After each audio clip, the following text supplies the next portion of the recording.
Okay, let's find the volume of the solid bounded by the cylinder x squared plus z squared equals 9 and the plane x equals 3y in the first octant.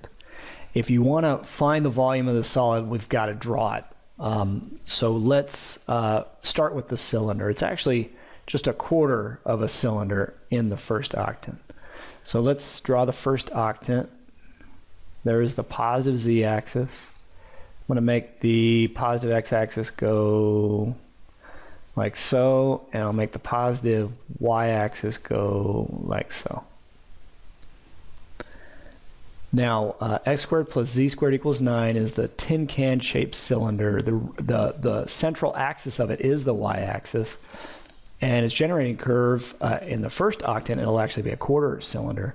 So its generating curve will be the quarter circle of x squared plus z squared equals 9 in the first octant. So let's draw that. It's got a radius of 3. So let's go up 1, 2, 3 on the z, out 1, 2, 3 on the x. Draw the quarter circle like so. And then this is the generating curve, and if you translate it parallel with the y-axis, you'll get the quarter cylinder. So it'll come out here somewhere.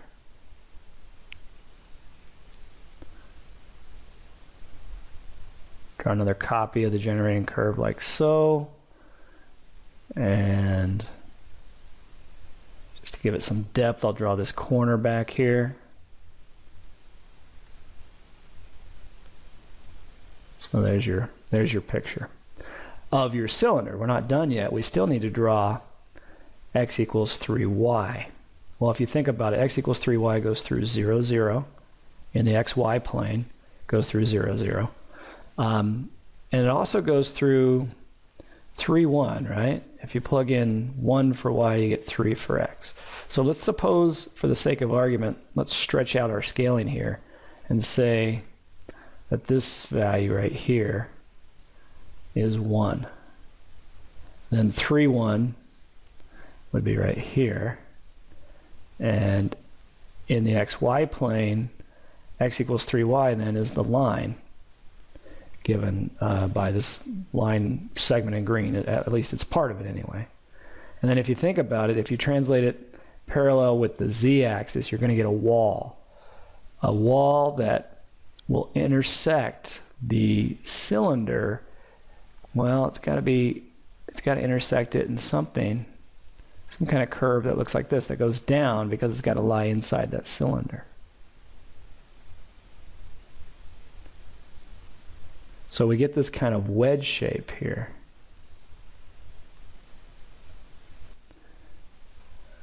That's bounded by the xy plane, the xz plane, the cylinder itself, and of course x equals 3y in space.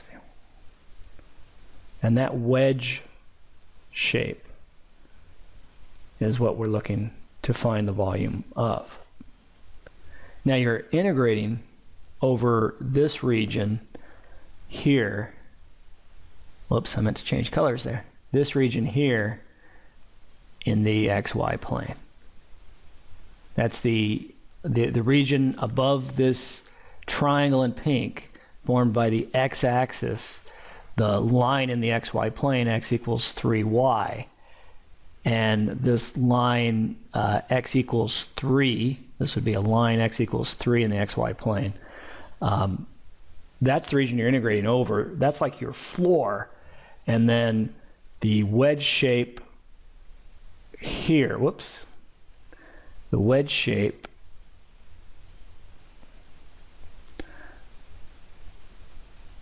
and the cylinder from that wedge shape is your roof. So we're going to integrate over that region. Okay, so how is that region created? Well, like I said, if you look at the line x equals 3y, which goes through 0, 0 and 3, 1,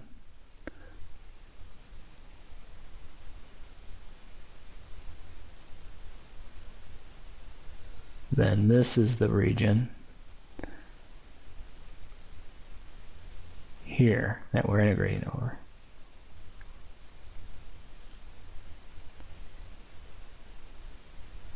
Okay. So you can experiment a little bit, but I think we're going to need to use vertical rectangles here as representative rectangles to help us get our limits of integration. You can try it with horizontal rectangles, which would correspond to the differential order dx dy, but I think you'll run into trouble if you do that. Okay, so the bottom of this rectangle is given by just a height of 0, y equals 0.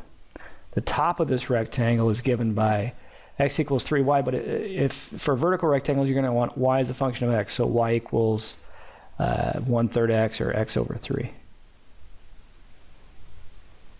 So when we go to set up our double integral, we're going to use that. We'll say that the volume is the double integral. Okay, remember the roof is just given by the cylinder. It's the cylinder turned into this wedge shape over here, but it's just a cylinder. Oh, we better solve that for, can you see what I'm doing here? We better solve that for z in terms of x. Let me do it down here. Z is going to equal, let's say it's the top part, so the positive square root of 9 minus x squared. That's what gives you the roof here. We need z as a function of x and or y. And so that will be our integrand. And remember, we're going with the differential order dy dx. Okay. To get the inner limits of integration, look at the bottom of the rectangle, look at the top of the rectangle. 0 to x over 3, or 1/3 x, I'm going to call it. And then, of course, x runs from 0 to 3. So now you'll see why I set it up with this order of integration, because I want to integrate with respect to y first. It would be difficult to integrate the square root of 9 minus x squared with respect to x. But if I integrate with respect to y first, things are going to work out real nice. Take a look. So if I integrate with respect to y, I just get, well, y times the square root of 9 minus x squared for the inner integral, the inner antiderivative, evaluated from 0 to 1/3 x.